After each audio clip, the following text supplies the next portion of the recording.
Dharmeshwar মহিষা driver পাড়া যুব সমাজের উদ্যোগে আজকে তাফসির কোরআন মাহফিলটা আয়োজিত হয়েছে। এটা মেবি 2 দিন ব্যাপী তাফসির কোরআন মাহফিল। আজকে আমাদের সেকেন্ড ডে।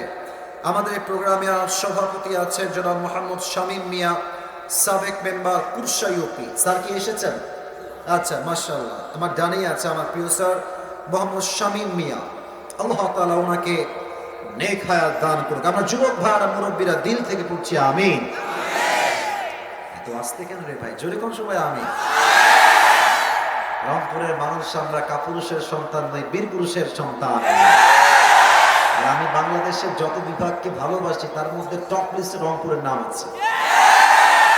কথা যখন বলবেন বিড়ালের মতো ম্যান ম্যান ম্যান ম্যান করে নয়, সিংহের মতো গর্জন দিয়ে কথা বলতে হবে রংপুরের ভাই। আজকে আমাদের এই প্রোগ্রামে আমার পূর্বে কথা বলেছেন আমার প্রিয় সিনিয়র বড় ভাই মাওলানা মোহাম্মদ মিজানুর রহমান জিহাদি রংপুর। অত্যন্ত সুন্দর কথা বলেন প্রিয় ভাই আমার। আমি যখন এন্ট্রি নিচ্ছিলাম ভাইয়ের সুর আমার কণ্ঠে আমার কানে বেশ কি বলে এটাকে ভেসে আসছিল। আমার ভাইয়ের কণ্ঠ অসাধারণ লাগছিল। আল্লাহ আমার প্রিয় ভাইকে ইসলামের খাদেম হিসেবে কবুল করুক, কোরআন সবাই আমিন। আজকে এই প্রোগ্রামে চিফ গেস্ট আছেন আমাদের প্রধান অতিথি জনাব ইঞ্জিনিয়ার খোরশেদ আলম, ব্যবস্থাপনা পরিচালক MK ইঞ্জিনিয়ারিং ঢাকা। উনি কি এসেছেন? আসেন নাই, তাই না? ওমরায় আছেন। আল্লাহ তাআলা ওনাকে নেক হায়াত দান করুন। আমরা সকলেই দিল থেকে পড়ছি আমিন। প্রধান পৃষ্ঠপোষকতায় আছেন আলহাজ মোহাম্মদ তৈয়বুর রহমান, সভাপতি রংপুর জেলা আলু চাষী ও ব্যবসায়ী সমিতি। আমাদের তৈয়বুর রহমান ভাই কি এসেছেন? কোথায় আছেন? ভাই আমার আছেন। উনি প্রায় 20,000 টাকা দান করেছেন। আমি এটা শুনলাম এবং পাশে আমি বসেছিলাম। আল্লাহ তাআলা আমার ভাইয়ের দানকে আল্লাহ সন্তুষ্টির ওয়াসিলা হিসেবে কবুল করে নিক। আমরা সকলেই পড়ছি আমিন। এবং উনি যা বলেছেন উনি কথা ঠিকই বলেছেন। আগামীতে আমরা ঘরে ঘরে নয়, সংসদে আমরা করে আলো দেখতে চাই যুবক ভাই। আমি কিছু কথা ভূমিকায় বলতে চাই। টাইম আমার কাছে বেশি একটা নাই। 12টার পরে কি 2-1 মিনিট সময় আজকে আমাকে দেওয়া যাবে না ইনশাআল্লাহ? আমার তো বিশ্বাস 12টা কেন, যদি ভোররাত পর্যন্ত যুবকরা ভোররাত পর্যন্ত বসে থাকবে। এটা রংপুরের মাটি, এই মাটির মানুষ কোরআনকে কলিজার থেকে ভালোবাসে রংপুরের ভাই। ভূমিকায় কিছু কথা বলছি, চিল্লা ফল্লার চাইতে কথাটা বোঝা আই থিঙ্ক বেশি ইম্পর্টেন্ট। তা আপনারা কথাগুলো একটু ঠান্ডা মাথায় শুনবেন। বলেন তো সবাই, দেশটা কি এখন পরাধীন না স্বাধীন? স্বাধীন মাতৃভূমিতে আজকের মাহফিলে বসতে পেরে আমরা সবাই খুশি না বেজার? আমরা আগে আসলেই তাফসীর মাহফিল ঠিক মতো করতে পারতাম না। মাহফিল করত হুজুররা, ওয়াজের মাঝে এসে কোন একজন আওয়ামী লীগের নেতা, আমি নিজে দেখেছি, এমনি এসে এমনি মাইকে বাড়ি বাহাদি করার জায়গা পাও না। এখন বোঝো বাস কারে কয়। কোরআনকে যারা দমাইতে চাইবে 14 গোষ্ঠীর বংশ হয়ে যাবে রংপুরের ভাড়া। তো ওই দিনটা এখন চেঞ্জ হয়ে গেছে, এখন আর ওই দিন নাই। এখন যদি কেউ তাফসীর মাহফিলে বাধা দিতে চায় তার পিঠের চামড়া একটাও বাকি থাকবে না। তো দেশটা স্বাধীন হয়েছে। আমি রংপুরকে একটা কথা এখন না বলে পারবো না। রংপুরের শহীদ আবু সাইদ সেই প্রমাণ করেছে সাইদি সাহেবের কথা। সাইদি সাহেব কি বলেছিলেন? বিড়ালের মতো 500 বছর বেঁচে থাকার কোনো দাম নাই, সিংহের মতো 1 ঘন্টা আমরা গর্জন দিয়ে বাঁচতে চাই। এমনি বুক পেতে দিয়েছে। আমি বলি এমনি বুক পেতে দিয়েছে। গুলি করবা করো, শহীদ হতে প্রস্তুত, বুকের তাজা রক্ত দিতে প্রস্তুত আছি, বাট বাতিলের সামনে মাথা নত করতে আমরা প্রস্তুত নয়। প্রথম জীবন যখন শহীদ আবু সাইদের ঝরে গেল, পুরো দেশটা এখন এমন একটা অবস্থা হয়ে গেল, পুরো দেশটাই তোলপাড় হয়ে গেল। আমরা বলেছিলাম আমরা শুধুমাত্র কোটার সংস্কার চাই। আল্লাহ বলছে শুধু কোটার সংস্কার হবে না, পুরো দেশটাই সংস্কার হয়ে যাবে রংপুরের ভাই। তাহলে একটা কথা, অনেকে রাগ করতে পারেন বাট আমাকে বলতে হবে। আমার বড় কষ্ট লাগছে যে এই যে এতগুলো উপদেষ্টা আছে, এখানে কোনো জামাতের উপদেষ্টা নাই, এখানে কোনো হেফাজতের উপদেষ্টা নাই, এখানে মোস্তফা সরওয়ার ফারুকের মতো কুলাঙ্গার উপদেষ্টা হয় কেমনে রংপুরের ভাড়া আমার? এটা বড় আফসোসের বিষয়। যেই মানুষটা মানুষকে শিখাইলো পরকিয়া করতে হয় কেমনে, নাটকে উলঙ্গ দৃশ্য শো করতে হয় কেমনে, যুবকদেরকে জেনার প্রতি আকৃষ্ট হয়ে করতে হয় কেমনে, সেই মানুষটা আমার দেশের উপদেষ্টা হয় কেমন করে রংপুরের ভাড়া। বিশ্বাস আসলে সবাইকে করা যাবে না, এটাই আমি এখন দেখতে পাচ্ছি। আমার কথা একটা, আগামীতে এই দেশে নির্বাচন হতে হবে। তবে আমি আসিফের দুইটা দাবি আজকে আছে। বলেন সবাই কয়টা দাবি? আওয়াজ কমে গেল যে, বলেন সবাই কয়টা? আশা করছি I hope you will go to agree. আমার এটা বিশ্বাস যে আপনার সবাই আমার সঙ্গে একমত হবেন, because it is must to be agree. একমত হওয়া ছাড়া কোনো গতি আপনাদের কাছে আজকে নাই। এক নাম্বার কথা হচ্ছে, আগামীতে নির্বাচন হবে আমাদের এই বাংলার মাটিতে, মাতৃভূমিতে। আমাদের মুসলমানদের প্রাণের দাবি, কলিজার দাবি, আগামীতে প্রধানমন্ত্রীত্বের চেহারা আমরা কোনো নারীকে ক্ষমতায় দেখতে চাই না। দ্বিমত না একমত? শুধু যে পুরুষ চাই, it's exactly not like that. শুধু পুরুষ চাই ব্যাপারটা এরকমও নয়। আমরা কি চাই আমাদের স্পষ্ট কথা, আমরা এমন একজন পুরুষকে প্রধানমন্ত্রী হিসেবে দেখতে চাই যিনি একই সময়ে প্রধানমন্ত্রী হবেন এবং তার যোগ্যতা এতটা হাইলি কোয়ালিফাইড হবে, সেই প্রধানমন্ত্রী হওয়ার পাশাপাশি এতটা যোগ্যতা সম্পূর্ণ হবেন, তিনি জাতীয় মসজিদ বাইতুল মুকাররমে দাঁড়িয়ে জুমার খুতবা দেওয়ার যোগ্যতাও রাখবে রংপুরের ভাই। এরকম নেতা আমরা চাই কি চাই না? আমি বুঝি নাই, চাই কি চাই না? আচ্ছা, আমরা যে বললাম আল কোরআনের আলো ঘরে ঘরে জ্বালো, এটা ভুল স্লোগান। এই স্লোগানটা চেঞ্জ করতে হবে। আমি দিচ্ছি, আপনারা ট্রাই করেন। বলবেন সবাই সংসদে জ্বালো। বলছি, একবারই বলবো, এটাই এনাফ, কারণ আপনার সবাই বীর পুরুষের সন্তান আমার সামনে বসে আছেন। বলেন সবাই, আল কোরআনের আলো সংসদে জ্বললে কি হবে? আচ্ছা বলেন, এই কোরআন দিয়ে যদি আইন কায়েম না হয়, এই দেশে কি ইনসাফ কায়েম করা সম্ভব হবে? এই সোনামণি, তুমি দাঁড়াও তো একটু। ধমক দেবো না, এমনি দাঁড়াও, ধমক দেবো না, একদম ধমক দেবো না, বিশ্বাস রাখো। তোমার নাম কি? তুমি কি মাহফিল কমিটি এখানে অ্যারেঞ্জমেন্টে আছো? তুমি আশিকুর রহমান। কোনো ভয় নেই, আমি তোমাকে দাঁড়িয়েছি একটা এক্সাম্পল দেওয়ার জন্য। তার কোন উদ্দেশ্য একটা এক্সাম্পল উদাহরণ দিতে চাই। ওকে কি দেখা যায়? ওরে ভাই, কথা কম দেখা যায়? ওর নাম হচ্ছে আশিকুর রহমান। ভাবেন যে ওর উপর আমার খুব রাগ উঠলো, রেগে একটা রামদা নিয়ে এসে ওর পা কেটে ফেললাম। কি কাটলাম? কথা বলো সবাই, কি কাটলাম? এবার তুমি বসে করো। তো আপনারা বললেন যে আসিফ হুজুরকে নিয়ে আসলাম ওয়াজ করতে, আসিফ হুজুর করলোটা কি এটা? আজকে আসিফ হুজুরকে আমরা জেলখানায় ভরে দিব। আপনারা আমাকে নিয়ে গেলেন জেলখানায়, আমার নামে মামলা হলো। তো আগামীকাল জেলা আমাদের যে রংপুরের যে আদালত আছে, ওখানে আমার নামে বিচার বসবে, কোর্টে আমার নামে বিচার হলো।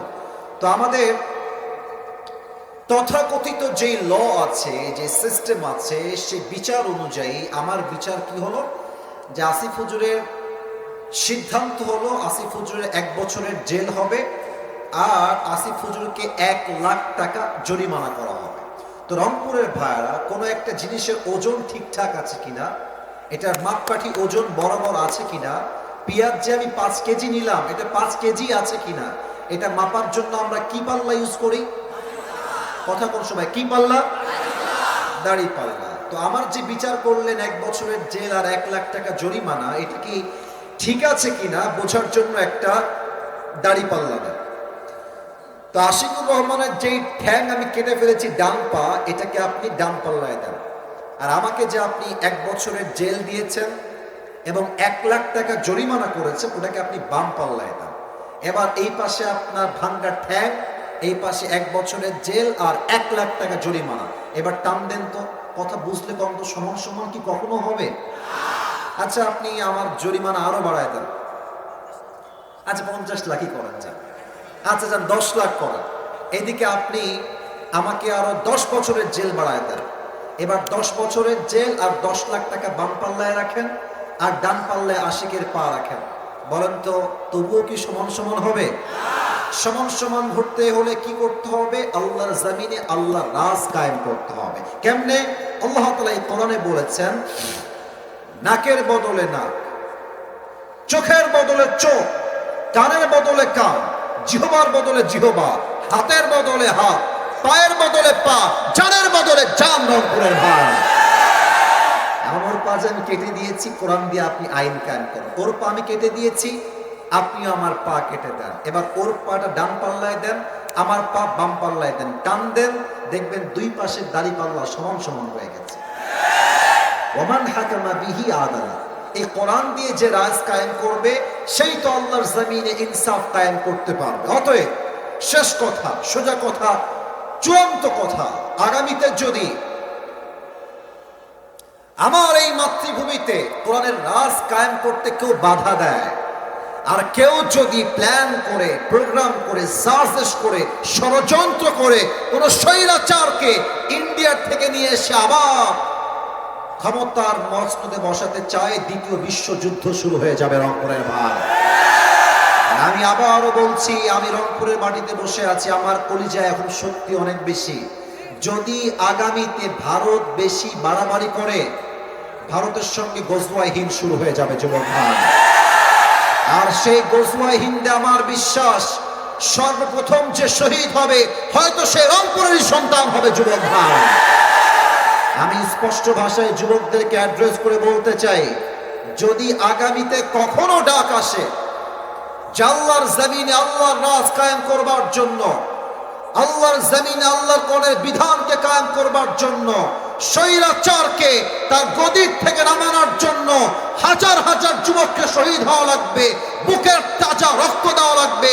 শহীদ হওয়ার জন্য কারা কারা প্রস্তুত থাকবে, দুটো হাত তুলে আল্লাহকে সময় দেখা দাও।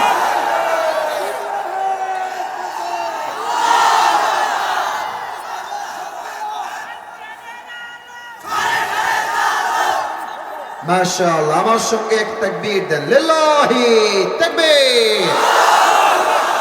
আপনাদের বউ আছে কার কার, একটু হাত তুলেন তো। বউ আছে? আচ্ছা আচ্ছা আচ্ছা, বউ আছে, হাত নামান, হাত নামান। এবার বউ নাই, সিঙ্গেল কারা কারা, তারা হাত তোলেন। ইন্না লিল্লাহ। আপনারা দেখেন, এই যে আপনারা দেখেন, আপনাদের কারো বউ নাই? এ আমি বিশ্বাস করি না। মিথ্যা না সত্যি রে বাবা? আহারে বাবারা বোঝে না রে, যুবকদের বিয়ের বয়স হয়ে গেছে রে। আমি আমার আব্বাদেরকে প্রায় বলি যে আব্বা যান, আমি আগেও বলেছি এই কথাটা যে আব্বা যান, যুবকদের শীত দূর হবে কম্বল দিয়ে নয়, ল্যাব দিয়ে নয়, একমাত্র বউ দিয়ে যুবকদের শীত দূর হবে। আল্লাহ আব্বা জানদের কথাগুলো বোঝার তৌফিক দান করুন, পড়েন সবাই আমিন। এই সাউন্ডটা বাড়াও ভাই, সাউন্ড কমে গেছে মনে, আর একটু বাড়ায় দাও। আমি দেখেছি বাবারা বুঝতে চাইলে অনেক সময় মেয়েরা বোঝে না যুবক ভাইরা। অনেক মেয়ে দেখবার টাকা পাইলে টাকলার সঙ্গ বিয়ের পিড়িতে বসে যায় না, এরকম মেয়ে তো রংপুরে নাই। আরে নাই, আল্লাহ হেদায়েত দান করুন, পড়েন সবাই আমিন। আমি রংপুরে দেখেছি বাবারে বাবা, অনেক মেয়ে মানে রাস্তা দিয়ে হাঁটতেছে আপনাদের পার্কে, ওই যে আপনাদের রংপুরের মেইন শহরে, ওরে বাবারে হাতে মোজা, পায়েও মোজা, इवन निकाब पड़ा। अबू नबी यार ये तो अभी के भी जन्नत से भाग के दुनिया में आई है, ये तो कन्फर्म जन्नती है यार माशाअल्लाह। কিন্তু এই মেয়েটা বোরকা পরে বাদাম খাচ্ছে আর প্রেম করে বেড়াচ্ছে। तो যখনই আমি এই দৃশ্য দেখি मेरे जहन में सिर्फ एक बात आती है मेरे दोस्त, কথাটা হচ্ছে এরকম, উপরে ফিটফাট ভেতরে পুরোটাই সহজ। আল্লাহ এই সমস্ত কলিজার টুকরা বোনদেরকে হেদায়েত দান করুন, পড়েন সবাই আমিন। আমরা আজকে তিনটা তাকবীর দিব তাফসীর শুরু করার পূর্বে। প্রথম তাকবীর দিবেন আমার প্রিয় বিবাহিত ভাইরা, দ্বিতীয় তাকবীর দিবেন আমার প্রিয় সিঙ্গেল ভাইরা। I would like to test everyone who is more powerful, কার শক্তি কত বেশি আজকে আমি দেখতে চাই। বিবাহিত ভাইরা কাশি দেন,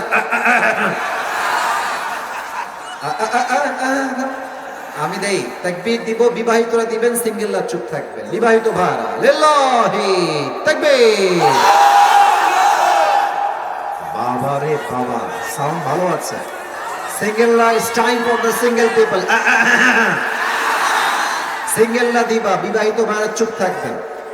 লিল্লাহি তাকবীর। বিবাহিত ভাইরা আমাকে মাফ করে দিবেন, আজকে আমার সিঙ্গেল ভাইরাই পাস করেছে, ঠিক কিনা বলো? এবার আমরা সবাই মিলে এমন জোরে তাকবীর দিব যে আমি সহ আমরা সবাই তাকবীরের ঠেলায় স্টেজ ভেঙে নিচে পড়ে যাব, ঠিক আছে? সবাই একটা কাশি দেন শেষবারের মতো, হাত তুলে দিবেন। আর কোনো ফানি মোমেন্ট চাই না। I would like to be serious, please সবাই আমার সঙ্গে টেক ইট সিরিয়াসলি। আমরা বাঘের বাচ্চা, সিংহের বাচ্চা, আমরা বীর পুরুষের বাচ্চা, আমরা মুসলমান ঘরের সন্তান। লিল্লাহি তাকবীর, আল কোরআনের আলো, আল হাদিসের আলো, কোরআন হাদিস যেখানে, আলেম ওলামা যেখানে, রংপুরের কাউনিয়াবাসী যেখানে। নাম কি ভুল করে হয়েছে নাকি? আল্লাহ সবাইকে কবুল করুন, সবাই পড়া আমিন। তাফসিরে যাচ্ছি। আমি একটা কথা বলতে চাই, বড় মাহফিল হলেই কিন্তু মাহফিলটা সফল হয় না। দেখো, তোমরা অবাক হবা জানলে যে আজহারী সাহেব বড় মাহফিলে গিয়ে বলছেন যে বড় মাহফিলে আমি ওয়াচ করে কখনো খুশি হতে পারি না, অলওয়েজ আমি অসন্তুষ্ট থাকি। কেন? এই সেলফি, এই ক্যামেরা, এই লোক, এই সেই করতে করতে 1 ঘন্টা শেষ। লোকেরা কিছু বোঝে না, মেসেজ নিয়ে যায় না। রাত বাজে 2টা, মুরব্বী যাচ্ছে বাসায়। কি গো মুরব্বী, কোথায় গেছিলেন? বলছে মাহফিলে। কি ওয়াজ শুনলেন? আরে সেই ওয়াজ। তো বলছে কে আসছিল? বক্তাকে। বলছে আরে বক্তা সেই সুন্দর। বলছে বক্তা কি বললো? আরে সাংঘাতিক বক্তা। আরে ভাই কি বললো তা তো একটু বলবেন। মুরব্বী বলে আব্বা 2 ঘন্টা ওয়াজ শুনলাম, তার একটা কথাও যদি বুঝতে পারতাম ভালো লাগতো আমার। কিছু বুঝি না, খালি দেখে আসছে চেহারাটা। না না না, এটা একদম হাসি না। আমি 1 ঘন্টা ওয়াজ করব, আপনি যদি 1 ঘন্টার ওয়াজ বোঝেন না 3 ঘন্টার বেশি কাজে দিবে যুবক ভাই। আমি চাই এখন থেকে সবাই সাইলেন্ট থাকবেন, চুপচাপ ঠান্ডা মাথায় কথা শুনবেন। সবাই রাজি আছেন তো ইনশাআল্লাহ? আর মাঠে জায়গা না, অনেকে দাঁড়িয়ে আছেন। কেউ যদি মাহফিলের মাঝে উঠে যায় দোয়া না করে, ওর লুঙ্গি টাই না ধরে বসায় দেবে, তবে খুলে যেন না, নরমালি টান দিবেন। রাজি আছেন তো ইনশাআল্লাহ? আর আমার চোখ সবার দিকে থাকবে, কেউ যেন ভুলে উঠবেন না। ধমক দেওয়া হবে কিন্তু সেই লেভেলের ধমক। আমি আগে অ্যালার্ট করলাম। শেষ তাকবীর দেন, লিল্লাহি তাকবীর। আমার প্রিয় রংপুরের ভাইরা, আজকে আমরা যে পাড়ার থেকে তাফসীর পেশ করব, পাড়া নাম্বার হচ্ছে 4। বলেন সবাই, পাড়া নাম্বার কত? সূরাটার নাম হচ্ছে সূরাতু আলে ইমরান। আমার কাউনিয়ার ভাইরা, সূরাটার নাম সূরাতু আলে ইমরান। যে আয়াত থেকে আমরা তাফসীর পেশ করব, এই আয়াতটা হচ্ছে আলে ইমরানের 102 নম্বর আয়াত। বলেন সবাই 100 কয় নম্বর আয়াত? যে কোনো একটা আয়াতের তাফসীর পেশ করতে গেলে there are 4 things that is very important to talk about. 4টা বিষয় কথা না বললে তাফসীর কখনো সম্পূর্ণ হয় না। আমি বলছি সবাইকে 4টা বিষয়। নাম্বার 1, right recitation, সঠিক তেলাওয়াত। নাম্বার 2, right translation, সঠিক তর্জমা। And number 3 is what's the explanation of this ayah? এই আয়াতের ব্যাখ্যা কি, তাফসীর কি। and 4 হচ্ছে what's the lesson পেলেন। এই 4টা বিষয় না জানলে কখনো একটা আয়াতের তাফসীর সম্পূর্ণ হতে পারে? কথা বলার সময় সম্পূর্ণ হতে পারে? আমি প্রথমেই আয়াতের তেলাওয়াত করতে চাই। আল্লাহ তাআলা বলছেন, আউযু বিল্লাহি মিনাশ শাইতানির রাজীম, বিসমিল্লাহির রহমানির রহিম। ইয়া আইয়ুহাল্লাযীনা আমানু তাকুল্লাহা হাক্কা তুকাতিহি ওয়া লা তামুতুন্না ইল্লা ওয়া আনতুম মুসলিমুন। আল্লাহু আকবার। This is the right recitation. সঠিক তেলাওয়াতের 1 নাম্বার চ্যাপ্টার is over, এটা শেষ। 2 নাম্বার হচ্ছে ট্রান্সলেশন, সঠিক তর্জমা। আমি তর্জমা করছি। আল্লাহ তাআলা বলছেন, ও ইউ হু বিলিভড, ইয়া আইয়ুহাল্লাযীনা আমানু, ও ইউ হু বিলিভড, ইত্তাকুল্লাহ, fear your Lord হাক্কা তুকাতিহি, as he should be feared। তোমরা রবকে ভয় করো, জাস্ট ভয় করলেই হবে না, রবকে ভয় করার মতো ভয় করার দরকার আছে না নাই? নাম্বার 1।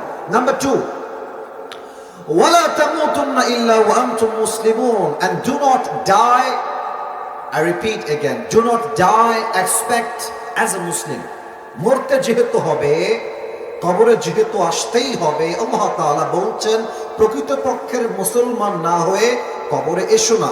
এই হচ্ছে মূল দুইটা message. This is the translation of this আয়া। এটাই হচ্ছে এই সূরার এই আয়াতের তর্জমা। এখন আমরা যাব ব্যাখ্যায়, মূল তাফসীরে। প্রথমেই আল্লাহ তাআলা মেসেজ দিয়েছেন তাকওয়ার ব্যাপারে। আচ্ছা, আপনাদের রংপুরে মনে হয় তামাকের ব্যবসা খুব বেশি ফেমাস, তাই না? এখন কমছে। বিড়ি খাওয়ার একটা তামাশা এইটা। বিড়ি হচ্ছে এমন একটা খাবার যে খাবারের প্যাকেটেই সেই খাবারের বদনাম লেখা থাকে।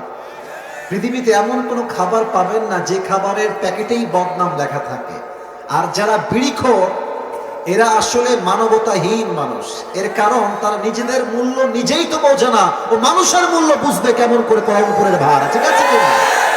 তো দেখেন, আপনি যদি কোনো ব্যবসা করেন, ব্যবসার লাভ জানলে ব্যবসা করতে আপনার আগ্রহ বেড়ে যাবে। আচ্ছা, দিনাজপুরের নাম তো শুনছেন আপনারা, রংপুরের মধ্যে একটা জেলা দিনাজপুর। তো দিনাজপুরে লিচুর ব্যবসা সবচেয়ে বেশি ফেমাস বা জনপ্রিয়। আমি আপনাকে দুইটা অপশন দিলাম রংপুরের ভাড়া, দুইটা অপশন। এক হচ্ছে রংপুরের শহরে আপনি একটা দোকান দিবেন, প্রায় 18 ঘন্টার থেকে 20 ঘন্টা হবে আপনার ডিউটি, জাস্ট বসে থাকবেন। আমি আপনাকে বলবো যে ভাই, এই পুরো 1 মাসে এরকম ডিউটি আপনার হবে।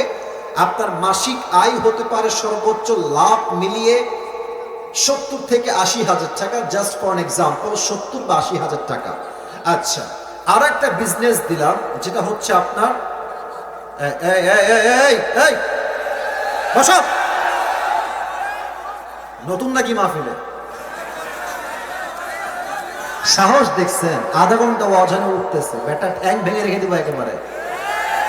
একদম চুপ করে বসে থাকো না, কোথাও যাওয়া যাবে না, দোয়া করে যাওয়া লাগবে। সবাই তাকবীর দেন, লিল্লাহি তাকবীর। তো আর একটা ব্যবসা দিলাম, এটা হচ্ছে লিচুর ব্যবসা। আর বললাম ভাই, লিচুর ব্যবসা করলে আপনার মাসিক আয় আনুমানিক থাকবে প্রায় 4 লাখ টাকা। আপনি কি 1 লাখ টাকায় যাবেন না 4 লাখ টাকায় যাবেন? 4 লাখ টাকায় যাবেন। কারণ হচ্ছে মানুষ ব্যবসার লাভ জানলে ব্যবসা করতে আগ্রহী হয়ে যায়। তো আমি আগে বলবো যে তাকওয়া অর্জন করলে লাভটা আসলে কি হয়।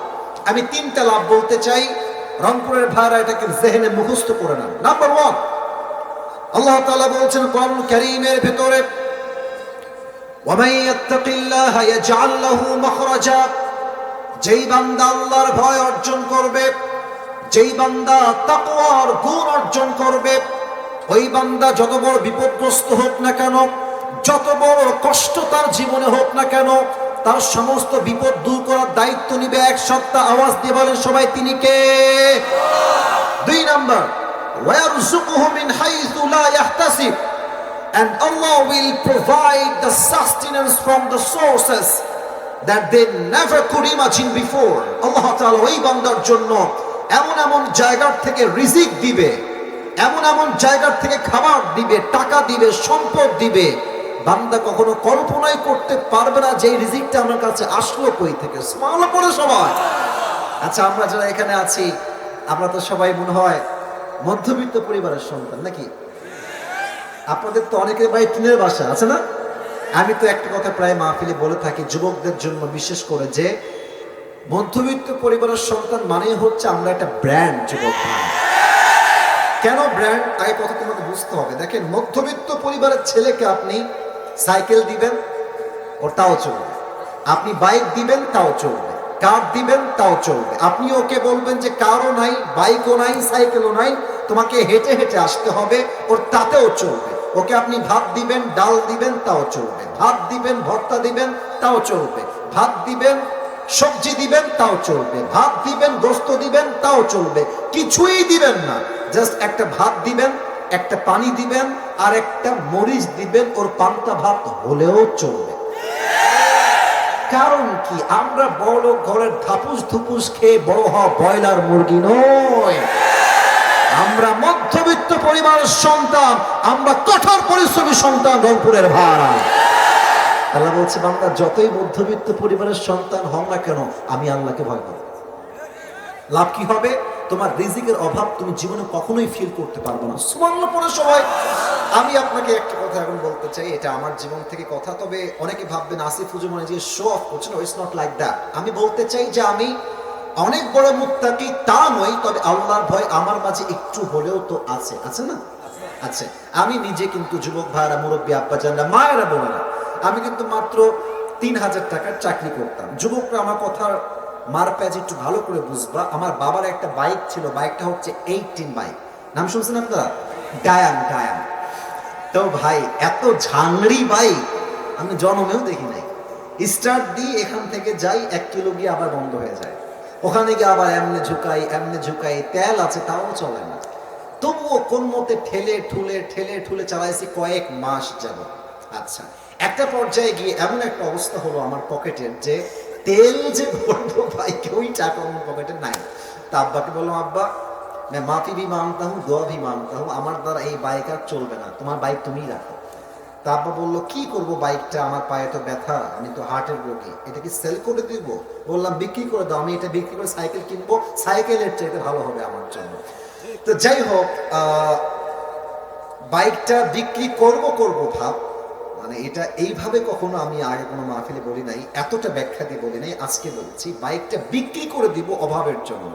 বাট বিশ্বাস করেন সেই সময়টা প্রতিদিন তাহাজ্জুদ পড়তাম, প্রতিদিন আল্লাহকে বলতাম যে আল্লাহ তুমি আমাকে কবুল করো, আমার চেষ্টা কবুল করো। আর আমি দুইজনের ওয়াজ খুব বেশি শুনতাম, এক আজহারের ওয়াজ শুনতাম খুব বেশি, আরেকজন আমি আল্লামা দেলোয়ার হোসেন সাঈদীর ওয়াজ খুব বেশি শুনতাম। সেই সময়ের কথা, it has been 3 years or maybe 4 years back, 3 বা 4 বছর আগের কথা। তো হঠাৎ করে আমি একদিন জুমার খুতবা দিলাম। আমি আবার বলছি, এই কথা কিন্তু আমি কখনো কোথাও আপনারা শোনেন নাই, আমি আজকেই বলছি। তো জুমার খুতবা দিলাম, আমি প্রায় 1 বছর যাবত জুমার খুতবা দেই, ভিডিও আপলোড হয়, কিন্তু কখনো কোনো রেসপন্স আসে না, আই মিন কেউ দেখে না ভিডিও।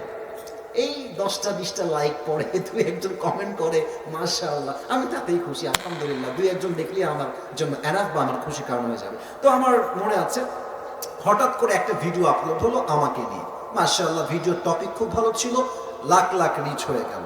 একদিনেই মনে করেন যে 10-20 লাখ মানুষ দেখে ফেললো সেই ওয়াজটা। পরে মিডিয়ার থেকে আমাকে কল দেওয়া হলো যে আপনি জুমা পড়ান কোথায়, আমরা আপনার ভিডিও রেকর্ড করব। তো অনেক বড় একটা মিডিয়া আমাকে বললো যে আপনার ভিডিও একটা আপলোড দিব, আপনি ইনশাআল্লাহ অনেক দূর যাবেন, আপনার জন্য অনেক বেশি কাজ আসবে, আপনি কাজ করতে পারবেন আপনার দাওয়াতি ফিল্ডে। তো একটা মাহফিল করলাম, মাহফিলটা ছিল পাবনায়। মাহফিল ছিল কোথায়? পাবনায়। তো পাবনায় গেলাম, আমি হলাম 3 নম্বর বক্তা, দ্বিতীয় বক্তা না, 3 নম্বর। তো আমাকে যখন ওয়াজে দেওয়া হলো, দ্বিতীয় বক্তা খুবই রাগ, আমার টাইমটা তাকে কেন দেওয়া হচ্ছে, ওকে তো দিয়ে কাজ হবে না, ওকে নামা, একে দিয়ে কাজ হবে না, এটা 3 বছর আগের কথা, বেশি না, 3 বা 4 বছর আগের কথা।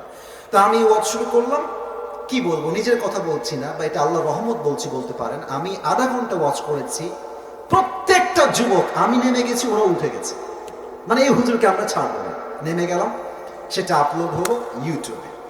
হঠাৎ করে একদিন আমার বাসা ছিল রাজশাহীতে, রাজশাহীর আমাদের মেইন শহরে বাসা, আমার আব্বা জুমার খতিব এবং আমার আব্বা একটা মাদ্রাসার প্রিন্সিপাল। তো আমি বাইপাস দিয়ে যাচ্ছি বাইক নিয়ে, ভাই আমার কাছে কিছুই নাই, বিশ্বাস করে, না আছে টাকা, আর আমার 2টা সাদা পাঞ্জাবি ছিল, আর আমি যেই জুমার খুতবা দিতাম, জুব্বা যে পরবো, জুব্বাও ছিল না ভালো। আমার বন্ধু থেকে জুব্বা ধার নিয়ে আসতাম, যে বন্ধু দে, জুব্বাটা পরে মাহফিল করব বা একটু দোয়া করব, এই ওয়াজ হবে, আবার তোকে জুব্বা দিয়ে যাব। তো আমি এই অবস্থায় মাহফিলের জন্য বা রাস্তা দিয়ে হাঁটতেছি। তো হঠাৎ করে আমার কাছে একটা কল আসলো, বললো আপনি কি আবরুল হক আসিফ বলছেন? এটা অনেক আগের কথা, আমার ক্যারিয়ার কিন্তু শুরু হয় না। বললাম জি ভাইয়া, আমি আবরুল হক আসিফ বলছি, আপনি কে?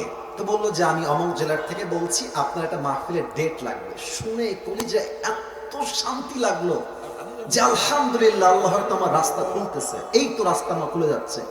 তা আমি একটু ভাব নিলাম, আমার কিন্তু ডেট মেট কিছুই নাই। বললাম ও আচ্ছা, ডেট নিবেন কবে, আমাকে তো দেখতে হবে ভাই। তো বলছে যে ভাই ডেটটা আমরা 2 মাস পরে নিব, যদি আপনি ডেট দেন তাহলে আমরা। ও তো ভাবছে মাশাআল্লাহ, মিলিয়ন মিলিয়ন ভিউ, এ তো অনেক বড় বক্তা হবে রে ভাই। তো আমি একটু ভাবতাম, আমি বললাম ঠিক আছে, আমি ডায়েরি দেখে আপনাকে বলছি। আমার ডায়েরি কোনো ডেটই নাই। তো যাই হোক, পরে সে বললো যে ভাই ডেট কি আছে, ডেট কি হবে? আমি নিজেই, আমার তো ডেট লাগবে রে ভাই। আমি কল দিয়ে বললাম ভাই হ্যাঁ অমুক তারিখের ডেট হতে পারে, আপনি কি ডেটটা নেবেন? তো বলছে অবশ্যই নিব। তো বলছে যে ভাই আপনার হাদিয়া কত? আমি তো জীবনে হাদিয়াই নিই না, হাদিয়া কত বলবো? এখন বলছি যে ভাইয়া হাদিয়া আসলে বলা যাবে না, আপনি বলেন যে আপনি আমাকে কত দিবেন। তো আমার বেতন কিন্তু ভাই মাত্র ৩,০০০ টাকা, এবং ৩,০০০ টাকা এত কম আমার জন্য, বাইকের তেল ভরতে আমার ৩,০০০ টাকা শেষ হয়ে যায়, খাবো কি আর করবো কি? তো আমার ভাই বলছে যে আপনি একটু বললে আমার জন্য খুব ভালো হয়। আমি বললাম যে আপনাদের গত বছরে কে আসছিল?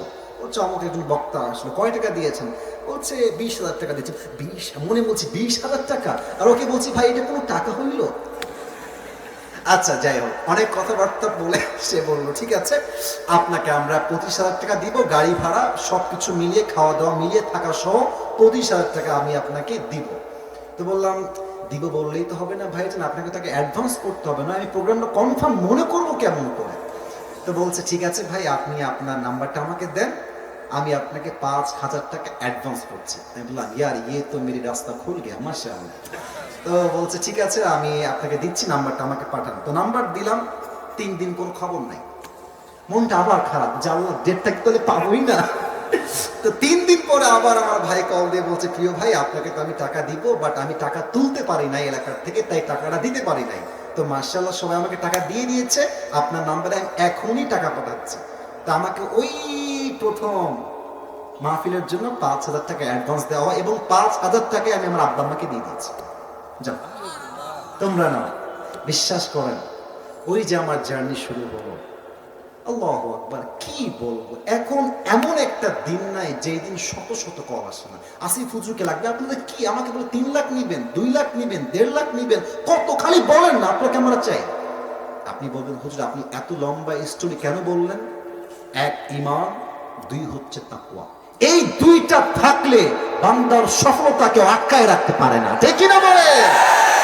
ওয়ারযুকুহু মিন হাইথু লা ইয়াহতাসিব, তোমার রিজিক আমি এমন জায়গার থেকে দিব তুমি কখনো কল্পনাই করতে পারবে না। আল্লাহু আকবার। এবার বলেন সবাই, আমরা সবাই আল্লাহর জান্নাত চাই কি চাই না? আচ্ছা যদি আল্লাহর জান্নাত একটা না পেয়ে 2টা পাই, খারাপ হবে না ভালো হবে? না এত আস্তে বললে ওয়াজ হবে না। ভালো হবে, ভালো হবে। আল্লাহ তাআলা কি বলছে দেখেন, 27 নম্বর পারা সূরাতুর রহমানে আল্লাহ তাআলা বলছেন ওয়ালিমান খাফা মাকাম রাব্বিহি জান্নাতান, আমার যেই বান্দা আমি আল্লাহর জন্য তাকওয়ার গুণ অর্জন করবে, আমি আল্লাহ রাব্বুল আলামিন তার জন্য কিয়ামতে 2টা জান্নাতের বাগান বানায় দিব। কোন সবাই সুবহানাল্লাহ। এই হচ্ছে তাকওয়া অর্জনের মোট 3টা লাভ, কোরআন থেকে বললাম। এবার আসুন তাকওয়া কাকে বলে। দেখেন একটা লোকও ওঠে না, একটা লোকও ডাংবাং করে না। এটাই প্রমাণ যে রংপুরের মানুষ আসলেই কোরআনকে ভালোবাসে, রংপুরের ভাড়া। আচ্ছা আপনারা সবাই মাওলানা তারিক জামিলের নাম শুনেছেন?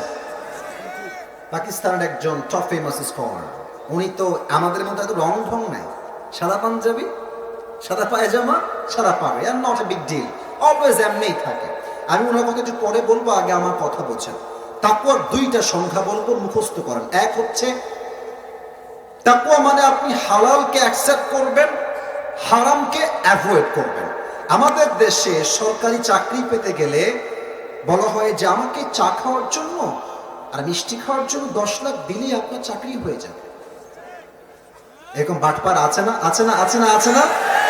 আমরা ডক্টর ইউনূস সাহেবকে বলতে চাই, আপনি থাকা অবস্থা আইন পাশ করেন, যেই অফিসার চাকরি নেওয়ার জন্য, দেওয়ার জন্য ঘুষ চাইবে, ওর জিহ্বাটা ছেড়ে ফেলতে হবে। রংপুরের ভার আমার, হালালকে অ্যাকসেপ্ট করবেন, হারামকে অ্যাভয়েড করবেন, দ্যাট ইজ কল্ড তাকওয়া। এটাই হচ্ছে তাকওয়া, নাম্বার 1।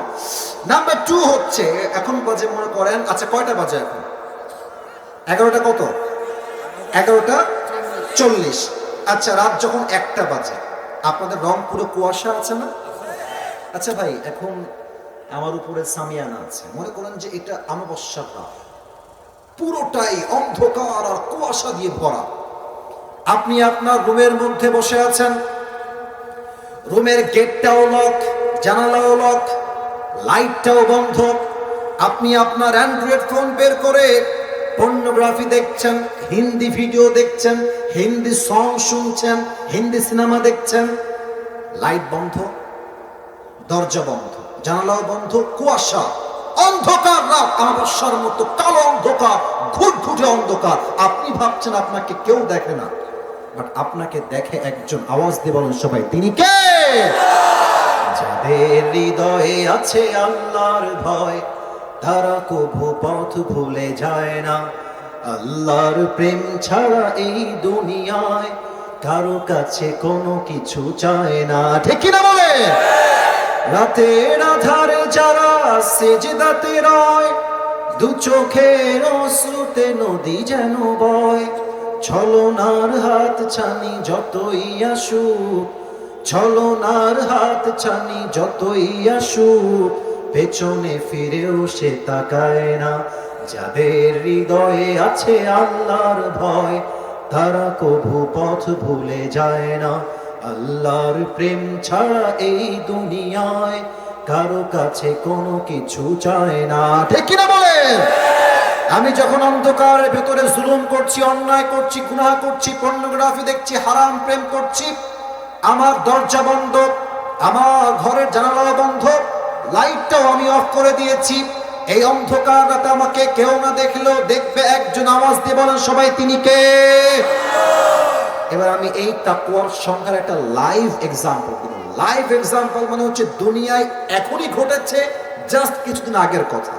মাওলানা তারিক জামিলের একটা লেকচার আমি সেই মোবাইল ফোনটা বের করে, যেহেতু আমি অনেক বিষয় নিয়ে আলোচনা করি, তো মাঝে মাঝে সার্চ করি যে কোন আলেম কোন বিষয়ে কি বলেছেন, ওগুলো শুনে শুনে মাঝে মাঝে কালেক্ট করার ট্রাই করে, যাতে আমার জন্য উপকারী হয়। তো আমি ইউটিউবে গিয়ে লিখলাম যে lecture of Tariq Jamil about তাকওয়া। মাওলানা তারিক জামিল তাকওয়া নিয়ে কি বলেন, আমি এটা সার্চ করলাম ইউটিউবে, তোমরাও সার্চ করতে পারো বাসায় গিয়ে। এটা কনস্ট্রাকটিভ তার একটা লেকচার আমার সামনে আসলো। উনি তাকওয়া কাকে বলে বোঝাবার জন্য একটা সুন্দর ঘটনা বললেন। আমার তো মনে হয় বলা যাবে না এটা আজকে, নাকি ভাইয়েরা আমার? বলা যাবে কি যাবে না? মাওলানা তারিক জামিল বললেন পাকিস্তানের একটা মেডিকেল ছিল, এটা হচ্ছে মিশনারি মেডিকেল হসপিটাল, এটা হচ্ছে খ্রিস্টানদের হসপিটাল। ওখানে যে নার্সরা সেবা দেয় তারা তো মুসলমান হয় না, তারা খ্রিস্টান হয়। তো একজন যুবক, সে হচ্ছে মুসলমান যুবক, তাবলীগের কাজ সে করে, তার লম্বা লম্বা চাপ দাড়ি আছে, বাবরি চুলও আছে। তো আমার প্রিয় ভাই যিনি মেডিকেলে ভর্তি হয়েছেন, তাবলীগের ভাই, তো তিনি প্রায় 7 দিন মেডিকেলে ভর্তি আছেন। 7 দিন পরে তার মেডিকেল থেকে রিলিজ পেপার আসছে। একজন যুবতী সুন্দরী নারী তাকে রিলিজ পেপার দেওয়ার জন্য তার পাশে, বেডের পাশে এসেছে, এবং যুবকটা মাথাটা নিচের দিকে করে আছে। তো বলছে যে বেহেনজি আপ क्या कहना चाहते हैं, আপনি কি বলবেন, আমাকে বললে খুব ভালো হয়। তো মেয়েটা, এটা কিন্তু আমি পুরোটা ওনার থেকে শুনেই বলছি, বাস্তবিক প্রেক্ষাপট থেকে বলছি, বানিয়ে বলছি না।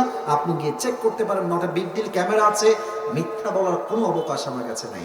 তো তারিক জামিল বললেন, মেয়েটা তাকে বলছে যে मैं आपसे एक बात करना चाहती हूँ, अगर आपकी इजाजत मिले तो मैं कहूँगा। আপনি বলেন যে আমাকে পারমিশন দিবেন বলার জন্য। তো যুবক বলছে, आप बताइए क्या कहना चाहती हैं, আপনি বলেন কি বলবেন। তো মেয়েটা ডিরেক্টলি সোজাই বলছে যে मैं आपसे शादी करना चाहती हूँ, আমি আপনাকে বিয়ে করতে চাই। এবার বলেন তো, মেয়েটা হচ্ছে খ্রিস্টান আর যুবকটা হচ্ছে মুসলমান। শরীয়তের যে সিস্টেম, যে বিধিবিধান আছে, এই বিধিবিধানে খ্রিস্টানের সঙ্গে মুসলমান যুবকের বিয়ে কি জায়েজ হবে না হারাম হবে? হারাম হবে। তো যুবকটা এই প্রস্তাব পেয়ে he was shocked, he was surprised, thundered, puzzled, astonished. কিরে, আমি হলাম খ্রিস্টান, আমি হলাম মুসলমান, সে হচ্ছে খ্রিস্টান, সে আমাকে কেন বিয়ে করতে চায়? তো যুবকটা খুব বিনয়ের সঙ্গে বলছে, বোন, यहाँ पे बहुत सारे लड़के हैं, इनको छोड़कर आपने मुझे ही क्यों चूज किया, সব বাদ দিয়ে আমাকে কেন? তো মেয়েটা একটা কঠিন জবাব দিয়েছে, এটা তাকওয়ার সঙ্গে রিলেটেড, এটা তাকওয়ার সঙ্গে সম্পৃক্ত। মেয়েটা বলছে, যুবক দেখো, I have been working here for 2 years, আমি 2 বছর থেকে এখানে নার্স আছি। তো আমি এই রুমে যখনই ঢুকি, আমি দেখি সবাই আমার দিকে চোখ তুলে ফ্যাল ফ্যাল ফ্যাল ফ্যাল করে দেখছে, এত সুন্দরী মেয়ে। ইভেন আমাদের যত নার্স আছে, আমি হলাম সবচেয়ে সুন্দরী মেয়ে, পাকিস্তানের মেয়ে, ভাবেন না কত সুন্দর হতে পারে। তো যুবক বলছে, উসকে বাদ বাতাইয়ে, তারপরে কি বলেন? বলছে যে আমি যখনই এই রুমে প্রবেশ করি, मैं देखता हूं कि हर कोई मेरी तरफ आंख उठा के देख रहा है, लेकिन तुम अकेले इंसान हो जिसने आज तक मुझे एक मर्तबा के लिए भी आंख उठा के नहीं देखा। তুমি এমন যুবক, যে যুবক চোখ দিয়ে আমার দিকে চোখ তুলেই তাকাও নাই। আমি তো অবাক হয়ে গেলাম যে সবাই দেখে, এই দেখে না কেন আমাকে? তো আমি আমার একজন কলিগকে বললাম যে দেখেন তো, সব যুবক আমার দিকে তাকায়, আমার রূপের বর্ণনা করে, রূপ দেখে পাগল হয়ে যায়, এই যুবকটা আজ অব্দি আমার দিকে চোখ তুলেই তাকায় না। তো সে আমাকে বলল, ওই যুবকটা জানে যে আমি যদি কোনো মেয়ের দিকে তাকিয়ে চোখের স্বাদ গ্রহণ করি, আমি মুসলমান ঘরের যুবক, আমাকে কেউ না দেখলেও আমাকে দেখবে একজন, তিনি কে? तब मुझे पता चला कि यार ये तो अल्लाह से बहुत डरते हैं, इसलिए किसी को नहीं देखते आंख से। तो बोलছে ও अच्छा अच्छा, আপনি এই জন্য আমাকে বিয়ে করবেন, लेकिन बहन जी एक शर्त है, अगर आप मुझसे शादी करना ही चाहती है तो आपको पहले मुसलमान होना पड़ेगा, वरना ये शादी मंजूर नहीं हो सकती। আপনি মুসলমান না হলে তো আমাদের বিয়েই হবে না। তো মেয়েটা বলছে अगर आप राजी हो जाए तो मैं अभी के अभी कलमा पढ़ के मुसलमान हो जाऊंगी। আপনি বলেন না আপনি রাজি আছেন কিনা? আপনি রাজি থাকলে, আরে বলেন না মিয়া বিবি রাজি তো क्या करेगा। বাস মেয়েটা কালেমা পড়ে মুসলমান হয়ে গেল। খ্রিস্টান মেয়ের সঙ্গে মুসলমান যুবকের বিয়ে হলো একটাই কারণ, যুবকটার হৃদয়ে ভয় আছে এক সত্তার, তিনি কে? আচ্ছা আমার দিকে তাকান তো, এই যে আমি জামাটা পরে আছি, এই যে এটা আমার এই জামাটা, এটা তো কোটি ওয়েস্ট কোট, এটা কি পাঞ্জাবি না জুব্বা? হ্যাঁ কথা ঠিক আছে, ভয় নাই, বলো সবাই পাঞ্জাবি না জুব্বা? আমার স্যার পাশে বসে আছেন, এটাতে পাঞ্জাবি পরে আছেন স্যার। পাঞ্জাবি হচ্ছে আপনার হাঁটু, তাই না? আর জুব্বা হচ্ছে টাকনু। পাঞ্জাবি হচ্ছে দুই পা, আমি হাদিস বলবো তাই বলছি, অন্য কোনো উদ্দেশ্য নাই। এটা হচ্ছে পাঞ্জাবি, দুই পাশে কাটা বা ফাড়া, আর জুব্বা হচ্ছে রাউন্ড গোল, আর নিচে গিয়ে টাকনু পর্যন্ত জুব্বাটা ঠেকে যায়। This is the difference between Punjabi and জুব্বা। তো ওমর ফারুক জুমার খুতবা দিচ্ছেন জুমার মেম্বারে দাঁড়িয়ে, হঠাৎ করে একজন সাহাবী সামনের থেকে দাঁড়িয়ে গিয়েছে, ডাক দিয়ে বলছে ওমর তোমার জুব্বার সাইজ লম্বা হলো কেমনে? তুমি কি রাষ্ট্রের টাকা মেরে খেয়েছো নাকি ওমর? তোমার জুব্বা তো লম্বা, কোনো ব্যাপার স্যাপার কি? এত বাজে কথা! আমার মনে হয় এই দেশের প্রধানমন্ত্রী তো অনেক দূরের কথা, কোন চেয়ারম্যানকে এই কথা কেউ যদি বলে ওর পিঠের চামড়া একটাও খুঁজে পাওয়া যাবে না, ঠিক কিনা বলে? আমার দিকে তাকান, ওমরে ফারুক এত বাজে কথা শুনে মুচকি হাসতেছে, কোনো রিয়াকশন নেই। আর পাশ থেকে তার ছেলে আব্দুল্লাহ ইবনে ওমর দাঁড়িয়ে গিয়েছে, বুঝাই মাথা ঠিক আছে? কাকে তুমি কি বলছো? নিয়ে বসো, তুমি চেনো তাকে, তুমি তাকে কি বলছো? বসো। আমার বাপের জুব্বা লম্বা কেন আমি তোমাকে ইতিহাস বলছি। এবার আব্দুল্লাহ ইবনে ওমর ডাক দিয়ে বলছে, প্রিয় ভাইরা আমার, প্রত্যেক বছর রাষ্ট্র থেকে আমরা দুইটা জুব্বা পাই, আব্বা পায় একটা, আমি পাই একটা। এবার যেই জুব্বা আমরা রাষ্ট্র থেকে পেয়েছি, আমার জুব্বার সাইজ ঠিকঠাক আছে, আর আমার জুব্বার সাইজ তো ঠিকঠাক ঠিক আছে, আব্বারটা ছোট হয়ে গেছে। টিস্যু দেখেন, এটা হচ্ছে ওমরে ফারুকের ছেলের জুব্বা, আর এটা হচ্ছে ওমরে ফারুকের জুব্বা। বোঝাবার স্বার্থে প্র্যাকটিক্যালি আমি এটাকে একটু ছেঁড়া ট্রাই করছি। এবার রংপুরের ভাইরা, এটা হচ্ছে আমার বাম হাত যেখানে ছেঁড়া আছে, আর ডান হাত যেখানে পুরোটাই লম্বা আছে। একটু বুঝে বলেন তো, এটাও জুব্বা এটাও জুব্বা, আমার বাম হাতের জুব্বা বেশি লম্বা না ডান হাতের জুব্বা বেশি লম্বা? ডান হাতে। বলুন সবাই কোন হাতে? আচ্ছা, তাহলে ছেলের জুব্বা সাইজ পারফেক্ট, বাবার জুব্বা ছোট হয়ে গেছে। এবার আমাকে বুঝলে উত্তর দেন, একজন প্রধানমন্ত্রী একটা নতুন জুব্বা চাইলে আবার কিনতে পারে না? এখানে কিন্তু রাষ্ট্র নিয়ে কথা হচ্ছে, বুঝতে হবে পারে কি পারে না। একটা কেন, লাখ লাখ জুব্বা কিনতে পারে রাষ্ট্রের টাকা দিয়ে। ওমরে ফারুক বলছে, আব্বাজান এদিকে আসো, আব্দুল্লাহ এদিকে আসো, তোমার জুব্বা নিয়ে আসো। জুব্বা নিয়ে আসছে, বলছে আব্বা কি করতে হবে? বলছে নিচে তোমার জুব্বাটা গোল করে কেটে ফেলো। কাটছে। আব্বা এবার কি করব? দর্জি নিয়ে আসো। দর্জি এসেছে। মহারাজ কি করতে হবে আমাকে বলেন। বলছে এই যে আমার সন্তানের জুব্বার কাটা পট্টিটা আছে না, এটাকে আমার জুব্বার সঙ্গে লাগাই তালি বেঁধে দাও। তালি বেঁধেছে, তালিটা বাঁধার জন্য জুব্বাটা লম্বা হয়ে গেছে।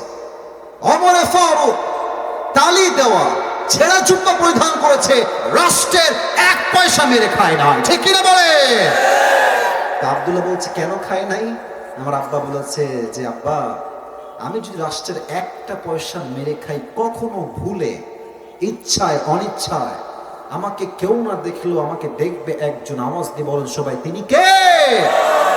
আপনারা সবাই ঢাকার মেট্রো রেল নাম শুনছেন না?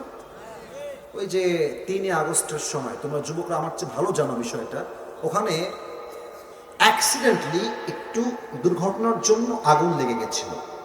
তো আমাদের যিনি মাননীয় প্রধানমন্ত্রী কনফার্ম জান্নাতি আমাদের আপা ছিলেন, তো উনি আপা বললেন যে এটা ঠিক করতে আমার 300 কোটি টাকা লেগে যাবে। 300 কোটি! আমি বললাম ইয়ার ये क्या बात कर रहा है, 300 কোটি? পরে দেখলাম যে 5 আগস্ট তার পতন হয়ে গেল ছাত্র জনতার মাধ্যমে। 300 কোটি তো অনেক দূরের কথা, মাত্র 20 কোটির নিচে এটা সমাধান হয়ে গেছে। আমি ভাবলাম যে এই মহিলা যেন তেন মহিলা নয়, এই মহিলা অভিনেত্রী হলে গোটা বিশ্ব কাঁপায় ফেলতো অভিনয় করে। আমার অগাধ করে ভাব অবাক করা কথা। পরে আমি হিসাব মিলালাম বাড়ির মধ্যে, বাড়ির ছাদে বাড়ির ছাদে ছিলাম, ছাদে বসে বসে হিসাব মিলালাম যে এই কথা বলে বলে এই দেশ থেকে কত টাকা মাইরা খাইছে হিসাব করুন তো। 1 টাকা নয়, 2 টাকা নয়, হাজার হাজার কোটি টাকা এই দেশের মাটির থেকে বিদেশের মাঝে পাচার হয়ে গিয়েছে, ঠিক কিনা বলে? আমাদেরকে জাতির পিতার নামটা চাপায় দেওয়া হয়েছে, যে মুসলমানদের জাতির পিতা হচ্ছে বঙ্গবন্ধু। আমি আজকে open and loud and clear বলছি, জাতির পিতার নাম মুসলমানদের বঙ্গবন্ধু নয়, মুসলমানদের জাতির পিতা ইব্রাহিম আলাইহিস সালাম, মিল্লাত আবিকুম ইব্রাহিম। আমার যে একটা কথা মনে পড়ে গেল, বলা যাবে না তাই না? না না থাক, শেষ করে দেই একটা কথা। না যাবে না থাক। তাহলে একটা ব্রেক চাই। আপনার যে 12টা পর্যন্ত বসেই গেছেন, আর 10টা মিনিট কথা বলবো, তবে একটা ব্রেক হচ্ছে এরকম, আমি সবাইকে একটা ওয়াদা করাবো, সবাই 2টা হাত তোলেন, 2টা হাত সবাই তোলেন, সবাই তাকবীর দেওয়া লাগবে না, আগে আমার কথা বোঝেন। সবাই একটা কাশি দেন, আমাকে বলেন সবাই হুজুর। আরে यार জোর সে বলো, বলেন সবাই। যেহেতু আজ আমরা 1 ঘন্টা ওয়াজ শুনেই ফেলেছি, আমরা রংপুরের সন্তান। এটা কোন রংপুরের সন্তানদের আওয়াজ হইল? বলেন সবাই আমরা রংপুরের সন্তান। আপনাকে ওয়াদা দিলাম, দোয়া না করে কেউ উঠে হাত দেখান যাব না। বলেন সবাই হাত তুলে ইনশাআল্লাহ। এবার যদি কেউ উঠে যায়, আল্লাহর হাবিব বলেছেন লা ঈমান আল্লাহ লিমান লা আমান আল্লাহ, যার কথা ঠিক নাই তার ঈমানের ঠিক নাই, রংপুরের ভাড়া, ঠিক কিনা বলে? এক লোক বিদেশ থেকে আসছে বাংলাদেশে এসে চট্টগ্রামে ল্যান্ড করেছে। কোন গ্রামে? চট্টগ্রামে। তো চট্টগ্রাম থেকে তিনি ঢাকায় আসবেন, একটা কারে উঠেছেন। এসেই দেখছে রংপুর শহর পার হয়ে বিশাল লম্বা একটা টানেল, বিশাল বড় ব্রিজ আর টানেল। বিদেশি লোক ডাক দিয়ে বলছে ভাই আমার এই টানেলটার নাম কি? তো বিশাল বড় লম্বা টানেল। বাংলাদেশের লোক ডাক দিয়ে বলছে প্রিয় ভাই এটার নাম হচ্ছে বঙ্গবন্ধু টানেল। নাম কি টানেল? বঙ্গবন্ধু টানেল। বলছে মাশাআল্লাহ, the biggest tunnel in the world, অনেক বড় ভাই, সামনে আগাও। এবার আসছে ঢাকায়, এসেই দেখছে বিশাল লম্বা লম্বা ফ্ল্যাট, উঁচু উঁচু দালান আর বিল্ডিং দিয়ে ভরা। বলছে ভাই what's the name of this place, এই জায়গার নাম কি? যুবক ডাক দিয়ে বলছে এই জায়গার নাম হচ্ছে বঙ্গবন্ধু অ্যাভিনিউ। বলছে ওয়াও, গ্রেট, অ্যামেজিং, অনেক সুন্দর, অনেক বড়, যাও সামনের দিকে আগাও। এবার আসছে এক বিশাল লম্বা খাম্বার সামনে, বিশাল লম্বা খাম্বা, গোল অ্যারাউন্ডে, চতুর্পাশে লাইট আর লাইট, লাইট আর লাইট, পুরো জায়গাটাই অন্ধকার, তবে আলোকিত হয়ে গেছে লাইটের আলোক ছোটায়। বলছে what's the name of this place, এই জায়গার নাম কি? তো বলছে এই জায়গার নাম হচ্ছে বঙ্গবন্ধু স্টেডিয়াম। বলছে স্টেডিয়াম, হোয়াটস হ্যাপেনিং হিয়ার, এখানে কি হচ্ছে? বলছে এখানে একটা টুর্নামেন্ট হচ্ছে, football tournament, and the name of the tournament is Bangabandhu gold tournament. বলছে তাই নাকি, ফুটবল খেলা? Wow, let's go and watch it and enjoy together, চলো আমরা যাই, দেখি এবং এনজয় করি। ঢুকে গেছে মাঠের ভেতরে। এবার বলেন তো রংপুরের ভাইরা, খেলার মাঝে একটা হার জিত আছে না নাই? এক দল হারলে এক দল জিতে, আরেক দল জিতলে আরেক দল হারে। তো সেই দিন বিদেশি লোকের কপাল খারাপ, সে বলছে আমি নিব বঙ্গবন্ধুর দল, আমি সেই দলই করব। তো সেই দিন আনফর্চুনেটলি, দুর্ভাগ্যক্রমে বঙ্গবন্ধুর দল হেরে গেছে। এখন যেই দল হেরে যায়, অডিয়েন্স দর্শক খেপে গিয়ে কেউ মারে জুতা, কেউ মারে ইট, কেউ মারে পাটকেল। এখন কপাল খারাপ বুড়ে লোকের, বিদেশ থেকে আসছে কয়েকটা ছেলে মিলে মারছে বঙ্গবন্ধুর দলে ইট, একটা ইট ওর মাথায় লাগছে, এক ইটের ঘায়ে চিত্তটাং হয়ে অজ্ঞান হয়ে পড়ে গেছে। কোন মতো সবাই ধরে মেডিকেল মেডিকেল মেডিকেল নিয়ে গেছে, মেডিকেলে 24 ঘন্টা কোনো হুঁশ নয়। 24 ঘন্টা পর বিদেশি লোকটা চোখ খুলেছে, বলছে ওয়্যার আই এম, আমি কোথায়? পাশ থেকে বলছে আপনি আছেন বঙ্গবন্ধু হসপিটালে। বিদেশি লোক বলছে তোমাদের কাছে আল্লাহর রাস্তায় মাফ চাই, আল্লাহর রাস্তায় মাফ করো, তোমরা আমাকে একটু পরে বঙ্গবন্ধু কবরস্থানে নিয়ে যাই না। তার মানে আমাদের নেত্রী যিনি ছিলেন, উনি তার বাবার নামটা জাতির পিতা হিসেবে মুসলমানদের চাপাই দিয়েছিল রংপুরে ভাড়া, ঠিক কিনা বলে? যেহেতু আল্লাহর ভয় আমাদের মাঝে আছে, অতএব কোন শৈলা শাসককে নয়, একমাত্র আমরা আল্লাহকে ভয় করব। দুনিয়ার কোন জালিমের সামনে মাথা আমাদের নত হবে না, ঠিক কিনা? এই হচ্ছে 1 নম্বর আয়াতের ব্যাখ্যা, 1 নম্বর মেসেজের ব্যাখ্যা। 3 নাম্বারটা তো নয়, 2 নাম্বারটা বলে আমাকে শেষ করতে হবে। আর হ্যাঁ, আমরা বলি না যে শেষ ভালো যার সব ভালো তার। আমাকে অল্প সময় দেন, আর 5 মিনিটে আমি দোয়া করব। আল্লাহ তাআলা বলছেন ওয়ালা তামুতুন্না ইল্লা ওয়া আনতুম মুসলিমুন। এই যে এই যে এই যে এই যে এইটা এইটা এইটা তো প্যান্ট খুলে ফেলবো রে, খবরদার। বাচ্চা তো বউ আছে, তো কই যাস বাবা? বউ নাই তো, বসে থাকো। বউ থাকলে যাবা, বসো বসো। সবাই তাকবীর দেন, লিল্লাহি তাকবীর। আচ্ছা, এবার আমাকে উত্তর দেন, আমরা সবাই হিন্দু না মুসলমান? এটা আমার লাস্ট পয়েন্ট। আমরা সবাই খ্রিস্টান না মুসলমান? আমরা সবাই বৌদ্ধ না মুসলমান? আমরা মুসলমান বিধায় তো চুপ থাকি না। ভারতের যে হকার সাংবাদিক গুলো আছে, এদেরকে পিটাই সাইজ করতে 5 মিনিট সময় আমাদের লাগবে না রংপুরের ভাই। বাংলাদেশ আর থাকবে না। আমি আজ কথা বলবো না, আমি অভিমান করছি, শালা ফালতু কোথাকার, বেয়াদব কোথাকার। একে দেখলে মনে হয় যে এই বেটা গুলিস্তানে আন্ডার প্যান্ডার জাইন্ডা বিক্রি করলে বেশি মানাবে যুবক ভাই। এটা কোন নিউজ প্রেজেন্টার হইল? এমন একটা ভাবে নিউজ প্রেজেন্ট করে মনে হয় যে 2য় বিশ্বযুদ্ধ শুরুই হয়ে গেল রংপুরের ভাইরা, ঠিক কিনা বলে? আচ্ছা, আমরা মুসলমান হয়েছি, বাট আমরা এখনো প্রকৃত পক্ষের মুসলমান হতে পারি নাই বিধায় আল্লাহ বলছেন তোমরা মুসলমান হও, মুসলমান হওয়ার মতো। এবার আমার মুখের দিকে সবাই তাকান। আচ্ছা, এটা একটু হটাচ্ছি দেখানোর জন্য। এইটা আমার মুখে লম্বা লম্বা, এটা কি? এই যে আমার মুরব্বী কয়, আপনারা কম না, এটার নাম কি? আমাকে একবার সবাই দেখেন। আমি বলতে চাই একটা প্রশ্ন, আমাকে দাড়ি রেখে কি আনস্মার্ট লাগতেছে? এত আসতে বলবো, আনস্মার্ট লাগতেছে? খ্যাত লাগতেছে? কিছু মেয়ে আছে দেখবা দাড়ি দেখলে চুলকানি শুরু হয়ে যায়। বলে যে একটা ছেলে আসছে, দিনদার, 5 ওয়াক্ত নামাজি, দাঁড়িয়ে আছে, দিনদার ছেলে, বলছে বিয়ে করবা একে? গাঞ্জাখোর নিয়ে আসছে, একটা গাঞ্জাখোর, ডানে চুল নাই, বামে নাই, মাঝখানে লম্বা লম্বা সজনের মতো বিশাল বড় বড় চুল। বলছে সে কি করে? বলে সে একজন প্রফেশনাল টিকটকার। বলছে হ্যাঁ হ্যাঁ, এটাই আমার লাগবে। তার মানে কিছু মেয়ে আছে দাড়িওয়ালা পছন্দ হয় না, গাঞ্জাখোরকে পছন্দ হয় রংপুরের ভাই। আমাদের কথাই স্পষ্ট, আমরা প্রকৃত পক্ষের মুসলমান হতে চাই। যেই মেয়ে আমাকে দাড়ির জন্য বিয়ে করতে চায় না, সোজা 7টা কথা, সেই মেয়ে আমার বউ হওয়ার কোনো যোগ্যতা রাখে না রংপুরের ভাই। আর যেই মেয়ে আমাকে দাড়ির জন্য বিয়ে করবে, সেই মেয়ে তো আমার বউ হওয়ার যোগ্যতা রাখে, ঠিক কিনা বলে? এবার বলেন তো, আমার নবীর মুখে লম্বা লম্বা দাড়ি ছিল কি ছিল না? আমার নবীর মতো সুন্দর এই তল্লাটে দ্বিতীয় আর কেউ কি হতে পারে? চাঁদের চেয়ে সুন্দর তুমি, নবী আমার কামলিওয়ালা, দো জাহানের বাদশা তুমি, প্যারা নবী সাল্লাল্লাহু আলা, দো জাহানের বাদশা তুমি, প্যারা নবী সাল্লাল্লাহু আলা, চাঁদের চেয়ে সুন্দর তুমি, নবী আমার কামলিওয়ালা। সুবহানাল্লাহ সবাই। অতএব মুসলমান হতে চাইলে নামে নয়, কাজে হতে হবে। কাজে হতে কি করতে হবে?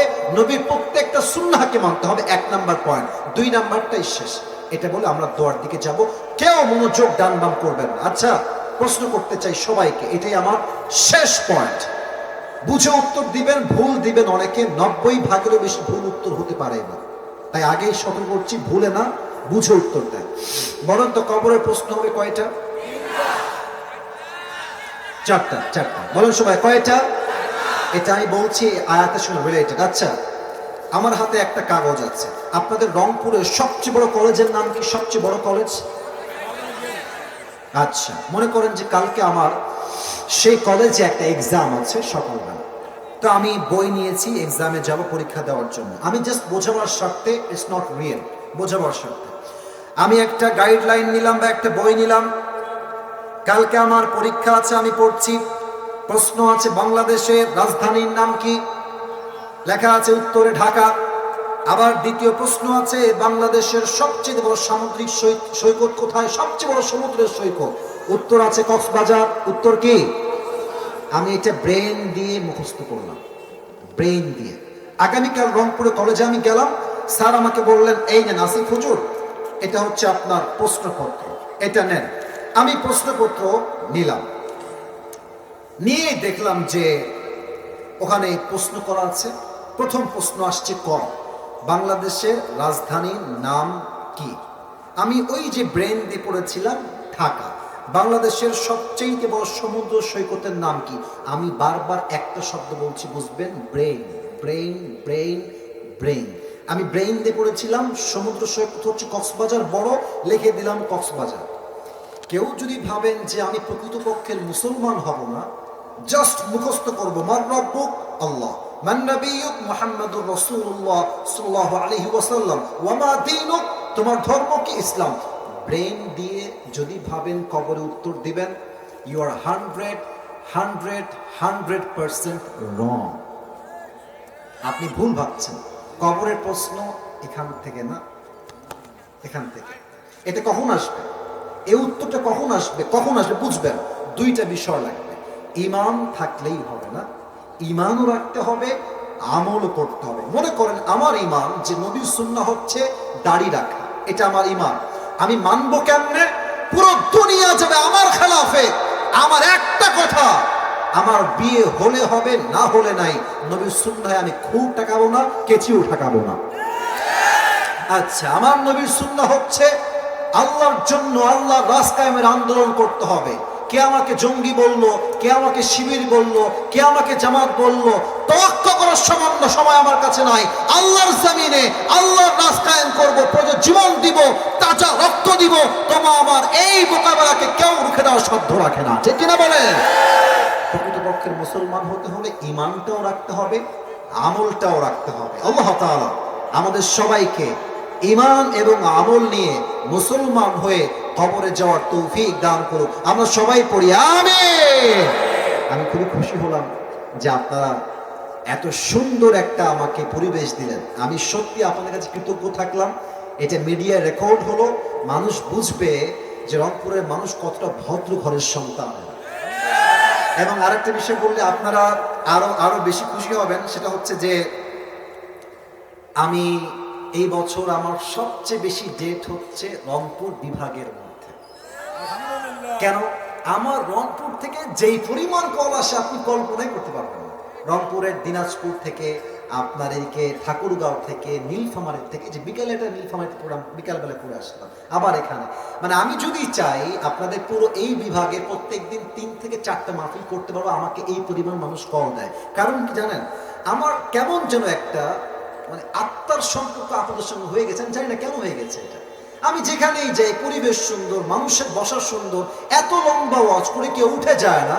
তখন আমি বুঝে গেছি রংপুরের মাটিটা কোনো সাধারণ মাটি নয়। যুবক বাহারা, আল্লাহ সবাইকে যেন ইসলামের খাদেম হিসেবে কবুল করে না। সকলেই পড়ুন আমিন। সবাই একটা তাকবীর দিবেন, শেষ ভালো যার সব ভালো তার। সবাই একটা তাকবীর দেন আমার সাথে, লিল্লাহি তাকবীর। আচ্ছা, ছেলে পেলে 2-1টা প্রশ্ন দিয়েছে, যদি আপনারা পারমিশন দেন তাহলে পড়বো, নয় এখনই দোয়া হয়ে যাবে। না আপনারা চাচ্ছেন না, আমি বুঝে গেছি। আপনারা সবাই চান নাকি চান না? আচ্ছা ঠিক আছে। আচ্ছা দেখা যাক ছেলে পেলে কি প্রশ্ন করেছে। আমি একটা প্রশ্ন পড়ার ট্রাই করছি, উল্টা পাল্টা হলে কিন্তু আমি উত্তর দিব না। আসসালামু আলাইকুম, বেয়াদবি মাফ করবেন। ওয়ালাইকুম আসসালাম। জি, বেয়াদবি আগেই মাফ করলাম। আমরা দুজনকে খুব ভালোবাসি। এই এলাকায় আমাদের বাসা, কিন্তু দুই পরিবার নিতেছে না, মানে মানছে না। হুজুর, আপনি যদি বুঝাইয়া বলতেন। হুজুর, তোর কি দালাল মনে হয় না? আমাকে দেখে নিতে। আচ্ছা ঠিক আছে, এখানে ব্যাপারটা হচ্ছে, দেখো ভাই, তুমি যোগ্য হইলে মেয়ের বাপ মানবে না কেন? তুমি হবা এমন যুবক যার সঙ্গে একটা মেয়ে নয়, হাজার যুবক, হাজার হাজার মেয়ে তোমার জন্য বিয়ে করার জন্য পাগল হয়ে যাবে। ঠিক আছে, ডোন্ট টেক ইট আদারওয়াইজ। কথা বুঝবেন, আপনি প্রেম করবেন তা না, আপনি যোগ্যতা সম্পূর্ণ হবেন, আপনি কোয়ালিফাইড হবেন। একটা মেয়ে নয়, হাজার মেয়ে বিয়ে করার জন্য লাইন ধরে দাঁড়িয়ে যাবে। ঠিক কিনা বলেন? তো সমস্যা আছে একটা, সেটা হচ্ছে যে আপনি যখন মেয়ের বাপের কাছে ছোট হবেন, তো কেমন যেন মেয়ের বাপটা খুব খারাপ হয়ে গেছে আজকাল। আমার সঙ্গে একটা ছেলে আছে, ওর নাম বলা যাবে না, আমার সঙ্গে থাকে। আমি দেখলাম যে আজকালকার বাবারা মনে করে যে সরকারি চাকরি থাকলেই মনে হয় সবকিছু আমি পাবো। না না, আরে যারা আমরা ব্যবসা করি তারাও তো আমার বড় হতে পারে, যুবক ভাইরা। ঠিক আছে কিনা? মেয়ের বাপ ভাবে যে ছেলের অবশ্যই একটা সরকারি চাকরি থাকতে হবে, এবং ছেলেকে কমপক্ষে 1 লাখ টাকা ইনকাম করতে হবে, এবং ছেলেকে অবশ্যই আমার মেয়েকে ডুপ্লেক্স বাসায় রাখতে হবে, নামি দামি গাড়িতে উঠাইতে হবে, ঘোড়ার আন্ডা। আপনার মেয়ে কত বড় লোক, হ্যাঁ? আর চাচাকে কি বলবো, চাচা 50 বছরে যা কামাই করছে, 50 বছরে যা অর্জন করেছে, চাচা ওই অর্জনটা 24 বছরের যুবকের সাথে আশা করে। যুবক ভাই বলবেন, চাচা আপনার যে বুড়া বয়স, আপনার পা তো অলরেডি কবর ঢুকে গেছে।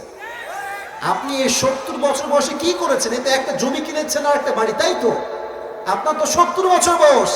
আপনি আমাকে 5 বছর সময় দেন, আপনার 1 কাঠা আছে, তো আমার 100 বিঘা হয়ে যাবে ইনশাআল্লাহ। স্বপ্ন বড় করো, মেয়েদের পেছনে ঘুরে টাইম বরবাদ করা যাবে না। যুবক ভাইরা, টাইমটা অনেক বেশি গুরুত্বপূর্ণ। ঠিক কিনা বলে? এই তোমাদের এই সামনে একটা, এই পেছনে মনে হয়, পেছনে বা সামনে একটা স্কুল দেখলাম, কাউনিয়া স্কুল বা কলেজ মাঠ মনে হয় নাকি?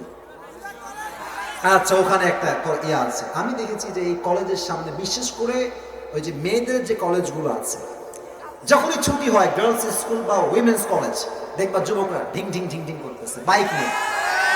তোমরা কি ভাবো, তোমরা কি ভাবো যে মেয়ে তোমাকে পছন্দ করবে?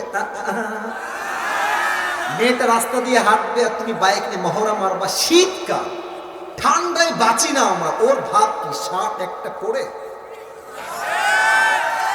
আর এখানে দেখবেন চেইন পরে, হ্যাঁ চেইন পরে এখানে, আর শার্টের এটা এমনি এমনি কইরা কয়েকটা ভাবটা দিয়ে, এখানে একটা ব্রেসলাইট পরে, তারপরে ঘড়ি পরে, মালা পরে, দেখলেই মনে হয় লুচ্চা নাম্বার 1 আসতেছে রাস্তা দিয়ে। তোমাকে মেয়ে পছন্দ করবে, তোমাকে যে পছন্দ করবে ওইটা হচ্ছে সেই মেয়ে, যেই মেয়ে আইফোন 16 প্রো ম্যাক্স পাওয়ার জন্য কক্সবাজার ঘুরে আসে। দান করো সবাই, প্রণামে।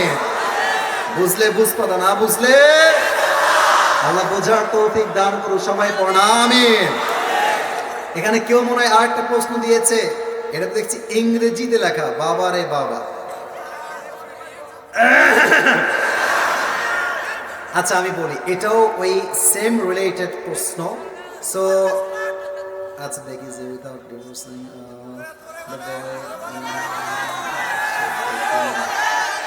আচ্ছা, এটাও এই বিয়ে কেন্দ্রিক, এই রিলেশনশিপ কেন্দ্রিক প্রশ্ন।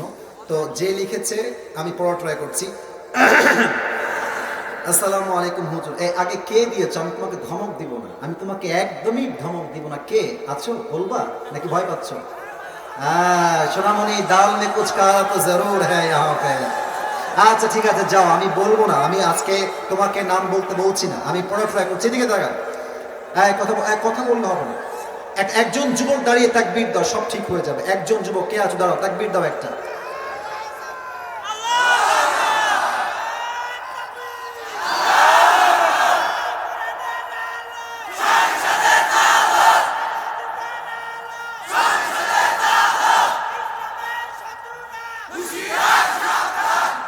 আচ্ছা ঠিক আছে, আমরা পড়ি কি প্রশ্ন দিয়েছে, পড়া ট্রাই করি। আসসালামু আলাইকুম হুজুর, টেক লাভ। ওয়ালাইকুম আসসালাম। প্লিজ আনসার, দয়া করে উত্তর দিবেন। আচ্ছা, আ গার্ল নেমড এ মানে সে পরিপূর্ণ নামটা উল্লেখ করে নাই, ঠিক আছে? সে লিখেছে marriage a boy named B without her parents permission. মানে একটা মেয়ে এবং একটা ছেলে, এই যে এ দিয়ে বি দিয়ে নাম দিয়ে বুঝাইছে, তারা আব্বা আম্মার পারমিশন ছাড়া বিয়ে করেছে। After some days the girl named এ, তারপরে কি লিখেছে এটা বাবা বোঝা যাচ্ছে না। আচ্ছা, ওই মেয়েটা, এই নামের মেয়েটা দূরে চলে গেছে। And marriage another boy named C without divorcing the boy named B, what should they do now? That's a very important question. সে প্রশ্ন করেছে কি, আমি বোঝাচ্ছি আপনাদেরকে, আমি আবারও করে জাস্ট ট্রান্সলেশন করছি বোঝাবার স্বার্থে। A girl named A marriage a boy named B, একজন এ নামের ছেলে বি নামের মেয়েকে বিয়ে করেছে পারমিশন ছাড়া, উইথাউট হার প্যারেন্টস পারমিশন, কোনো অনুমতি ছাড়াই বিয়ে করেছে। After some days the girl named A marriage another boy, অর্থাৎ যেই মেয়েকে সেই প্রথম যুবক বিয়ে করেছিল ওই মেয়েটা আর এক যুবককে বিয়ে করে ফেলেছে। এখন সে লিখেছে, এখন সে বলতেছে without divorcing the boy name B, অর্থাৎ আগে যে যুবকের সঙ্গে বিয়ে হয়েছিল তাকে ডিভোর্স দেওয়া ছাড়াই এই মেয়েটা আর এক জায়গায় বিয়ে করেছে। হোয়াট শুড দে ডু নাও?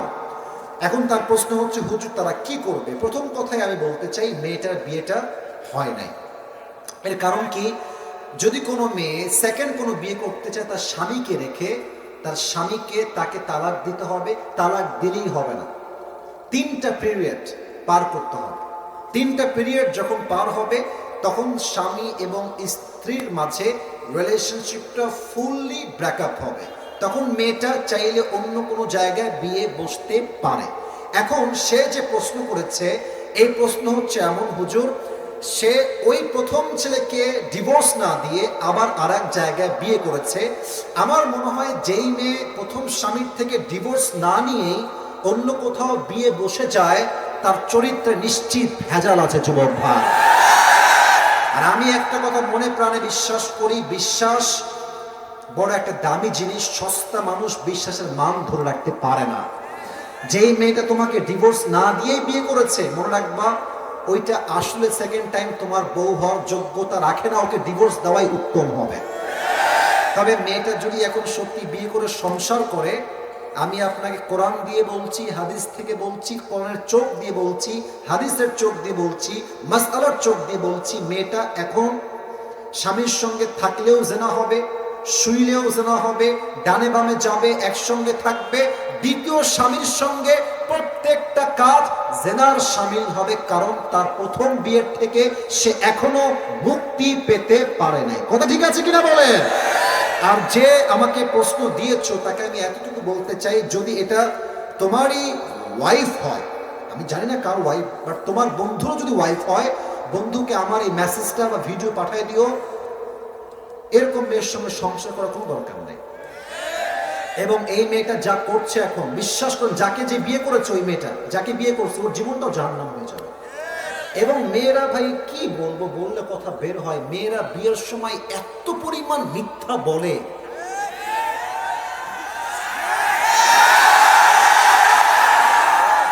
চার ঘাটে পানি খেয়ে আসছে বলে আমি তো জীবনে কারো দিকে চোখ তুলেও তাকাইনি। এই মিথ্যা কথা বলে যুবকটাকে বিয়ে করে, আর যুবক পরে গিয়ে জানতে পারে যে এইটা সবচেয়ে নষ্টা ক্যাটাগরির মেয়ে। যুবক ভাই, আমার প্রিয় বোনেরা, আপনার বিয়ের পূর্বে সত্য বলবেন, যা বলবেন বাস্তব বলবেন। আপনি আজকে আটা মেখে বিয়ে করবেন, আপনাকে তো বাসর করে মুখ ধোয়া লাগবে যুবক ভাইরা, কথা ঠিক আছে না? তো আমরা বলি আগের বেজার ভালো, পরের বেজার ভালো না, যা আছে বলে দেন, বাস্তবতাকে হাইলাইট করেন। যে ভালোবাসবে সে সবকিছু মেনে আপনাকে ভালোবাসতে চাইবে, ঠিক কিনা? আল্লাহ যেই মেয়েটা এত বড় বেঈমানি বাটপারি করেছে, আল্লাহকে হেদায়েত দান করুন, পরের সবাই আমিন। আর আমার মনে হয় যে এর পেছনে বাপ মায়ের হাত আছে, মেয়ের বাপ মায়ের হাত। মেয়ের বাপ মা বলে এই তুই চলে আয়, তোর যা লাগবে আমরা তোকে দিব। বাট মাথা রাখবেন, মেয়ের একবার ডিভোর্স হয়ে গেলে মেয়ের গায়ে কলঙ্কের দাগ লেগে যায় যুবক ভাইরা, নেক্সট টাইম সহজে বিয়ে হতে চায় না। তো যেই মেয়েটাই কাজ করেছে ওকেও আল্লাহ হেদায়েত দান করুক। আর যেই যুবককে ওই যে প্রথম পুরুষ যাকে সে বিয়ে করেছিল, আল্লাহ তাকেও সহি সমাজ দান করুক, সবর দান করুক। আমরা সকলেই পড়ছি আমিন। সবাই দুরূদ শরীফ পড়ুন। আল্লাহুম্মা সাল্লি আলা মুহাম্মাদ ওয়া আলা আলি মুহাম্মাদ কামা সাল্লাইতা আলা ইব্রাহিম ওয়া আলা আলি ইব্রাহিম ইন্নাকা হামিদুম মাজিদ। আমার প্রিয় ভাইরা যারা দাঁড়িয়ে আছেন, আপনাদের পায়ে আমার হাত, দোয়ার আমি আপনাদের পায়ে হাত রেখে আবদার করলাম, দোয়ার জন্য বসেন। তারপরে আমরা একসঙ্গে বিদায় নেব। এই তো এমনি বসে গেছে, বসো বসো বসো বসো।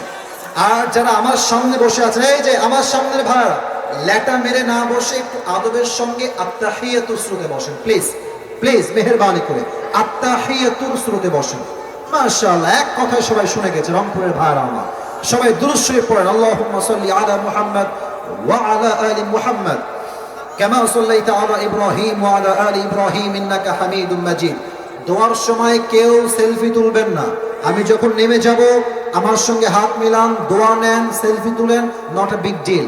বাট দোয়ার সময় আমার আবদার, কেউ আসবেন না, no selfie, selfie is not allowed. দোয়ার সময় কোনো সেলফি হবে না। দোয়ার শেষে আমি নামবো ডান দিক দিয়ে, গাড়ির কাছে যাবেন না এখানে হাত মিলাবেন। আল্লাহ সবাইকে সেই তৌফিক দান করুন। সবাই পড়ছি আমিন। আলহামদুলিল্লাহি রাব্বিল আলামিন والصلاة والسلام على سيد الأنبياء والمرسلين وعلى آله وأصحابه أجمعين। رب العالمين গভীর অন্ধকার রাত প্রায় 12:30 বেজে গিয়েছে। আল্লাহ যুবক ভাইদেরকে নিয়ে, মুরব্বী আব্বা জানদেরকে নিয়ে তোমার শাহী দরবারে হাত তুলেছি। আল্লাহ মেহেরবানি করে আমরা যা তোমার শাহী দরবারে হাত তুলেছি, আজ আমরা কোরআন থেকে সূরাত আলে ইমরানের 102 নম্বর আয়াত নিয়ে কথা বলেছি। আল্লাহ 1 নম্বর মেসেজ ছিল আল্লাহকে ভয় করো, ভয় করার মতো। 2 নম্বর মেসেজ ছিল তোমরা প্রকৃতপক্ষের মুসলমান না হয়ে কবরে শোনা। এই 2টা মেসেজ নিয়ে আমি আমার জায়গা থেকে সাধ্য অনুযায়ী তাফসীর করার ট্রাই করেছি। আল্লাহ আমার কথার মাঝে ভুল হতে পারে, ত্রুটি হতে পারে। আল্লাহ ভুল তুমি ক্ষমা করে দিয়ে সবাইকে তুমি সঠিক কথা অনুযায়ী আমল করার তৌফিক দান করে দাও। আল্লাহ আল্লাহ রাব্বুল আলামিন দয়া করে মেহেরবানি করে আমার যে কলিজার টুকরা যুবক ভাইরা আজ দীর্ঘ রাত পর্যন্ত আজকের মাহফিলে বসে আছে, আল্লাহ প্রত্যেকটা যুবককে তুমি আবু বকর রাদিয়াল্লাহু তাআলা আনহুর মতো ইসলামের সৈনিক হিসেবে কবুল এবং মঞ্জুর করে নাও। আল্লাহ আল্লাহ রাব্বুল আলামিন দয়া করে মেহেরবানি করে যারা আমরা তোমার শাহী দরবারে হাত তুলেছি, আমাদের পক্ষ হতে অনেকে জনম দুঃখিনী আম্মা জান, জনম দুঃখী আব্বা জান, আল্লাহ রাব্বুল আলামিন বিদায় নিয়ে অন্ধকার কবরে চলে গিয়েছে।